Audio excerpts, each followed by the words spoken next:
Hello everyone, student corner 2.0 YouTube চ্যানেলে সকলকে স্বাগত জানাই। তোমরা যারা অষ্টম শ্রেণীর দ্বিতীয় পর্যায়ক্রমিক মূল্যায়ন পরীক্ষা দেবে, তোমাদের জন্য আজকে একটি স্কুলের গণিতের প্রশ্নপত্র নিয়ে আলোচনা করব। তাই অবশ্যই পরীক্ষার আগে এই প্রশ্ন সেটটি প্র্যাকটিস করে যাবে। তোমাদের পরীক্ষা হবে 50 নম্বর, সময় থাকবে 1 ঘন্টা 40 মিনিট। প্রশ্নটি প্রথম থেকে শেষ অবধি দেখে নাও। দেখো, 1 নম্বর দাগে সঠিক উত্তর নির্বাচন করো। 5টি লিখতে হবে, প্রত্যেকটির মান 1 করে। দেখে নাও ভালো করে প্রশ্নগুলি আর প্র্যাকটিস করতে থাকো। 2 নম্বর দাগে দেখো, নির্দেশ অনুযায়ী উত্তর দাও। 5টি দেখে নাও, 5টি করতে হবে।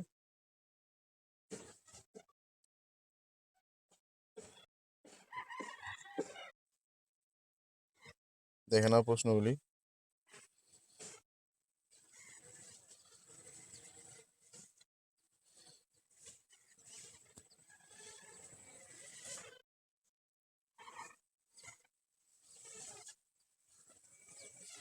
এবার উৎপাদকে বিশ্লেষণ করো, যে কোনো দুটি, প্রত্যেকের মান 3 করে। গসাগু নির্ণয় করো। পরপর দেখে নাও তোমরা সব, আর ভালো করে প্র্যাকটিস করে যেও। 5-এর গসাগু নির্ণয় করো, অথবা এটা দুটোর মধ্যে একটা করলেই হবে। এবার 6 নম্বর দাগে যে কোনো 3টে প্রশ্নের উত্তর দাও, প্রত্যেকটির মান 4 করে।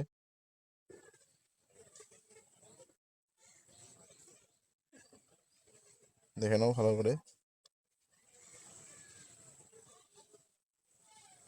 9 নম্বর দাগে সর্বসমতার সূত্র এই শর্তগুলি লেখো, অথবা দুটি সরলরেখার পরস্পরের সমান্তরাল হওয়ার শর্তগুলি লেখো। এই প্রশ্নগুলো অবশ্যই পরীক্ষার আগে দেখে যেও। ভিডিওটি ভালো লেগে থাকলে অবশ্যই লাইক, কমেন্ট, শেয়ার করবে। চ্যানেলে নতুন হয়ে থাকলে অবশ্যই চ্যানেলটি সাবস্ক্রাইব করবে। ধন্যবাদ।